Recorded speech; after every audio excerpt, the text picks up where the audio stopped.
Lithuania की राजधानी Vilnius में नेटो की बड़ी बैठक होने वाली है, लेकिन उससे पहले ही पुतिन के प्रलय विमानों ने अपने दस्तक से सनसनी मचा दी है। यूरोप से अमेरिका तक टेंशन बढ़ा दी है, क्योंकि बाल्टिक सी से लेकर अलास्क तक रूस के न्यूक्लियर बॉम्बर और डूम्सडे विमान ने उड़ान भरी, वो भी लड़ाकू विमानों के साथ बम गोला मिसाइलों से लैस होकर। तो क्या रूस और यूक्रेन जंग का एक्सटेंशन शुरू हो चुका है? ये सबसे बड़ा सवाल है। रिपोर्ट देखिए।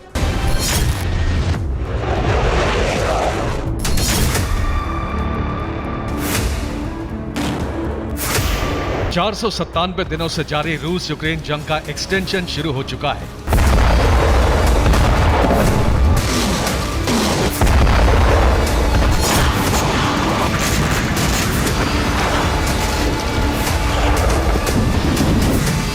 दो मुल्कों के बीच भीषण युद्ध की आंच अब यूरोप से अमेरिका तक जा पहुंची है, जिसके चलते महायुद्ध का अलार्म बजने लगा है।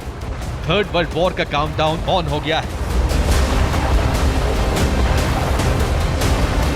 सुपर पावर्स के बीच युद्ध की आशंका बढ़ गई है और जानते हैं वो दो ताकतवर मुल्क कौन है। पहला महाशक्ति अमेरिका और दूसरा महाबली रूस।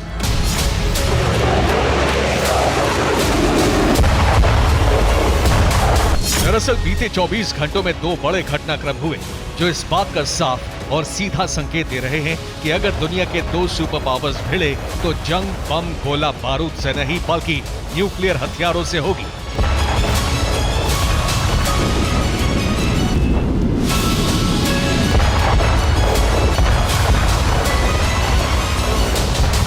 बेहिसाब तबाही मचाने वाले विनाशकों से होगी।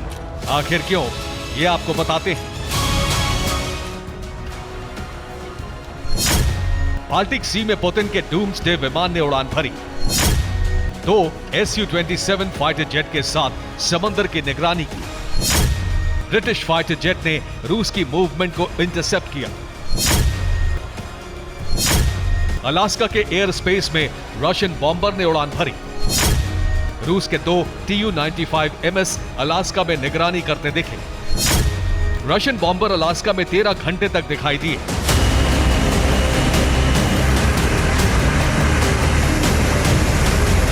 यूक्रेन से जारी जंग के बीच पुतिन के डूम्सडे विमान, फाइटर जेट्स और परमाणु बम वर्षक एक्शन में क्यों आए? क्यों बाल्टिक सी से अलास्का तक के एयर जोन में रूस के आसमानी जंगबाजों की दस्तक देखी गई?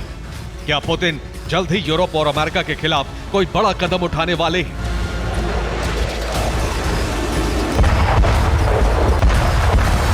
क्या जल्द ही पुतिन अपने दो कट्टर प्रतिद्वंदियों के खिलाफ न्यूक्लियर विनाशकों का इस्तेमाल करने वाले हैं? तो आपको बता दें कि पुतिन यूं ही आक्रामक नहीं हुए हैं। यूं ही पुतिन के बॉम्बर डूम्सडे विमान परवाज नहीं भर रहे हैं। इसके पीछे की वजह है 11 जुलाई की तारीख।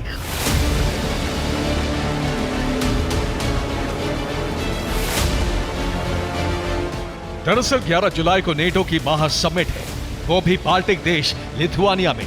और जानते हैं, इस बैठक में हिस्सा लेने के लिए अमेरिकी प्रेसिडेंट बाइडेन यूरोप दौरे पर आने वाले हैं, वो भी साल 2023 में दूसरी बार।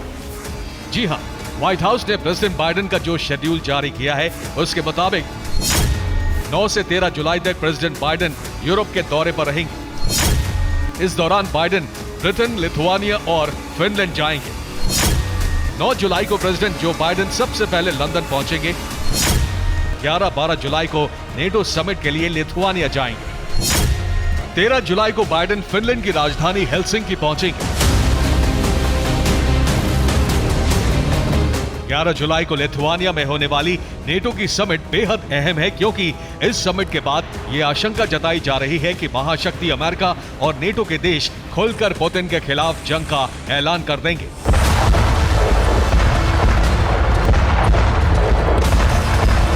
अलग अलग वॉर फ्रंट से रूस की घेराबंदी का ऑर्डर भी इस समिट के बाद जारी कर दिया जाएगा।